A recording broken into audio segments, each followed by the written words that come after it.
ಮೂರು ಬಟ್ಟು ಆ ವಿಭೂತಿ ಒಳಗ ಸಂಗಯ್ಯ ಇರ್ತಾನ. ಹಣಿಮ್ಯಾಗ ಹಚ್ಚಿದ ವಿಭೂತಿ ಬೆರಳಲ್ಲಿ ಪರಶಿವ ಕಾಣುತ್ತಾನ. ಬಸವಣ್ಣ ಕೈ ಮಾಡಿ ಕರಿತಾನ, ಬಸವಣ್ಣ ಕೈ ಮಾಡಿ ಕರಿತಾನ. ವಿಭೂತಿ ಮಹಿಮಾ ಹಗರಿಲ್ಲ ಕೇಳರಿ ಹೇಳ್ತಾರ ಬಲ್ಲವರು. ವಿಭೂತಿ ಹಚ್ಚದ ಇದ್ರು ಹಚ್ಚಿದವರ ಮಾರಿ ನೋಡಂತಾರ. ಮಾತೆಯ ಆಸಗಳಿ ಒಳಗ ಹುಟ್ಟಿದ ಅಂಗಾರ. ನಾಲ್ಕು ಯುಗದ ಸಾಗಿ ಬಂದ್ರೆ ಈ ವಿಭೂತಿ ಓಂಕಾರ. ಧರಿಸಿದ ಹಣೆಯಲ್ಲಿ ಕಂಡರೆ ಆದಂಗ ಶಿವನ ಸಾಕ್ಷಾತ್ಕಾರ. ಏನಂತ ಹೇಳಲಿ ವಿಭೂತಿ ಮಹಿಮಾ ಬಾಳಲ್ಲ ಬಂಗಾರ. ಭಕ್ತರ ಹಣಿಮ್ಯಾಗ ಸಿಂಗಾರ. ಮೂರು ಬಟ್ಟು ಆ ವಿಭೂತಿ ಒಳಗ ಸಂಗಯ್ಯ ಇರುತ್ತಾನ. ಕಾಯಕವೇ ಕೈಲಾಸ ಎಂದು ಬಸವಣ್ಣ ಹೇಳ್ಯಾರ. ತ್ರಿಕಾಲದಲ್ಲಿ ಶಿವ ಪೂಜೆ ಮಾಡಿ ನಿತ್ಯ ಅಂದಾರ.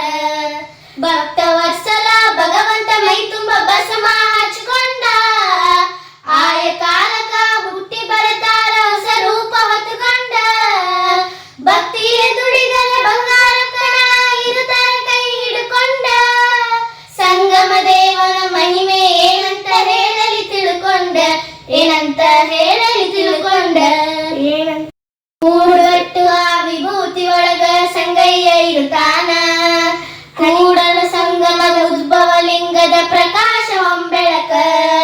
ಮಿರಿ ಮಿರಿ ಮಿಂಚೈತಿ ನೋಡಿರಿ ಮೂರು ಲೋಕಕ್ಕ. ಅಂಧಕಾರದ ಅಜ್ಞಾನ ಕಲಿತೈತಿ ಭಕ್ತರ ಬಾಳಾಕ.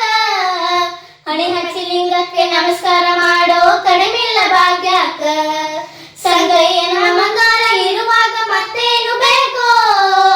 ವಿಭೂತಿ ಹಚ್ಚಿಕೊಂಡು ಓಂ ನಮ ಶಿವಾಯನು ಈ ಜನ್ಮ ಸಾರ್ಥಕ. ಈ ಜನ್ಮ ಸಾರ್ಥಕ. ಈ ಜನ್ಮ ಸಾರ್ಥಕ. ಮೂರು ಬಟ್ಟು ಆ ವಿಭೂತಿ ಒಳಗ ಸಂಗಯ್ಯ ಇರುತ್ತಾನ. ಹಣಿಮ್ಯಾಗ ಹಚ್ಚಿದ ವಿಭೂತಿ ಬೆರಳಲ್ಲಿ ಪರಶಿವ ಕಾಣ್ತಾನ. ಬಸವಣ್ಣ ಕೈ ಮಾಡಿ ಕರಿತಾನ. ಬಸವಣ್ಣ ಕೈ ಮಾಡಿ ಕರಿತಾನ.